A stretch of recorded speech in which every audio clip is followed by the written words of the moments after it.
Bonjour. Bonjour, rentrez. Bonjour, vous parlez français?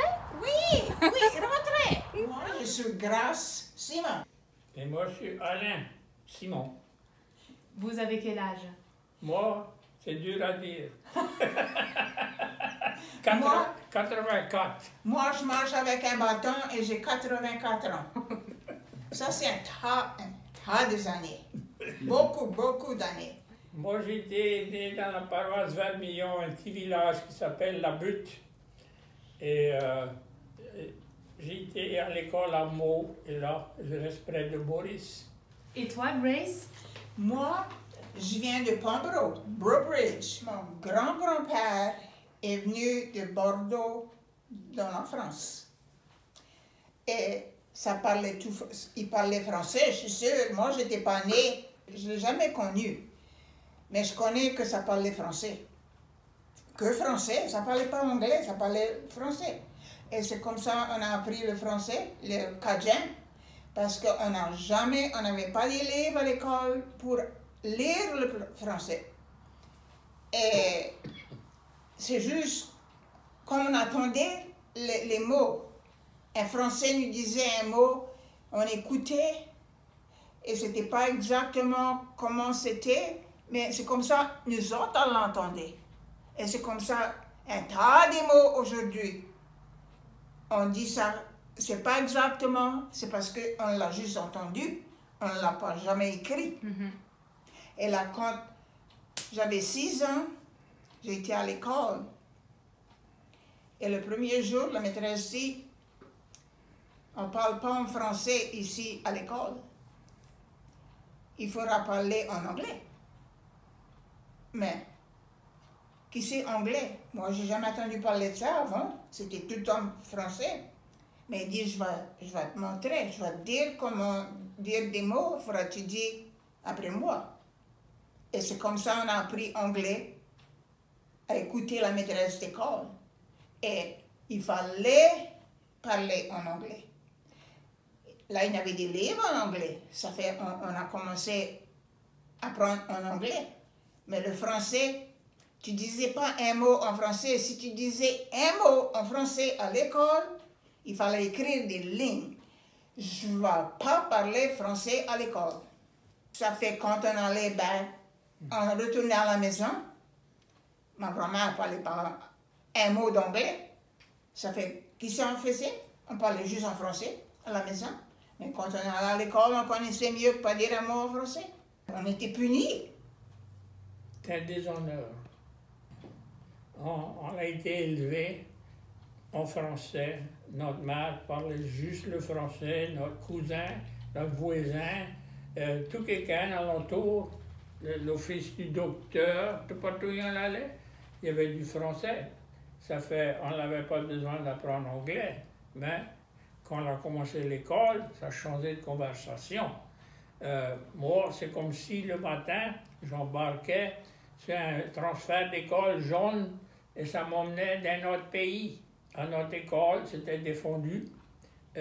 On savait si la maîtresse d'école nous entendait parler français, elle nous aurait punis. Je vous ai dit de ne pas parler français ici. Moi, ma punition, c'était écrire des lignes. Je ne vais pas parler sur le terrain d'école. 200, première fois 100 lignes, seconde fois 200 lignes. Ça fait qu'on parlait entre nous autres, c'était chuchoté. Le premier jour, la première session à l'école, il faudrait apprendre à demander en anglais comment aller à la toilette. Ça fait peut-être on était 25 ou 26 étudiants, tout nouveau. Et on disait, comment tu dis ça? Comment tu demandes pour aller à la commode? En anglais, ça dit, quand tu as pour aller, tu lèves ta main et la maîtresse va regarder, tu dis biscuit et elle va te laisser aller. Ça fait essayer ça, biscuit. Et les autres ont appris, on a tout appris, biscuit, c'était la bonne parole pour avoir un petit break.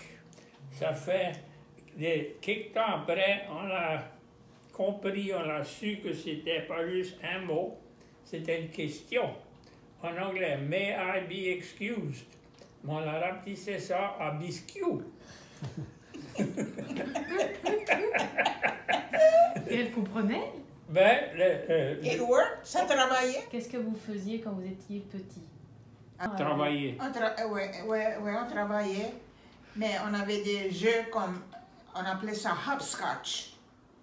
Tu faisais dans la terre, tu faisais des carreaux et tu mettais des numéros. Il fallait que tu sautes sur un pied ou 1, l'autre. 2, 3, là.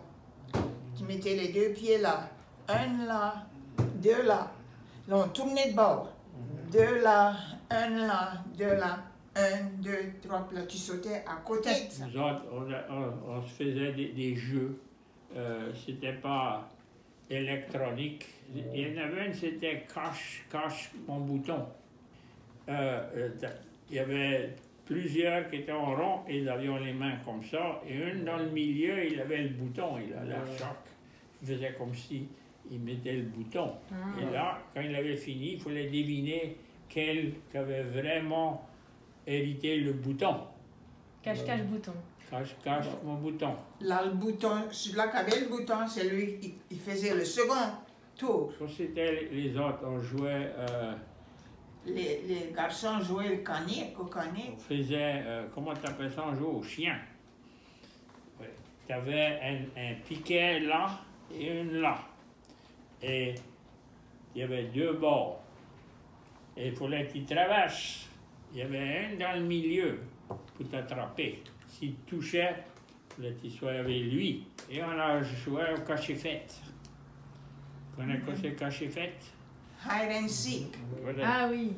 Il fallait une personne cache ses yeux, puis là, les autres allaient se cacher. Comment ça va? Donc, pas loin d'ici, ceux du bébé, ça dit quoi ça dit? Et nous avons dit comment ça va. Ça se plume bien.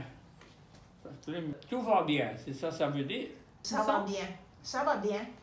Ça se plume. Comment on dit vautour? Carocro. Et un sanglier.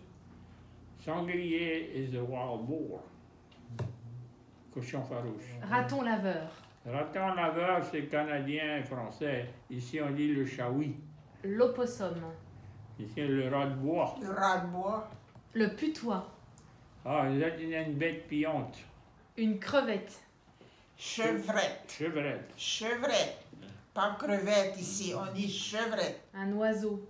Vous êtes un choc. Un oiseau. Un zozo. Une écrevisse. Écrevisse. C'était toujours Un écrevisse. écrevisse, comme ça nous autres on dit ça aussi. Écrevisse. Un poisson-chat. On dit barbu. Une barbue. Une fourmi de feu. Fourmi brûlante. Un alligator. Alligateur. Crocodile. Et grenouille taureau. Ah, le Un wawaron. wawaron. La langue française ici est perdue si les petits n'apprennent pas le français. C'est important pour promouvoir avec les jeunes. On commence tout quelque chose avec les jeunes. Moi, quand tu es jeune, tu apprends bien, mais à mon âge, c'est pas pareil. J'apprends doucement et j'oublie vite. Je suis content que j'ai vécu assez longtemps pour voir mon français revenir. Quand on a des maîtresses d'école des autres pays qui viennent ici pour assister. Et on a des étudiants et des parents, les membres de l'école qui veulent garder le vieux français. Ce ne sera pas le même qu'on a commencé avec, mais ce sera toujours du français. Quand on ne sera plus là, nous autres. Les jeunes vont continuer. C'est beau ça que les jeunes peuvent apprendre à lire, écrire et parler le français. Pour moi, c'est une gloire, c'est magnifique. J'espérais ça toute ma vie. Et je suis content que je peux toujours voir, et j'attends un petit peu pour voir que ça peut se passer. Lâchez pas la patate! C'est amusant, ça nous rend tous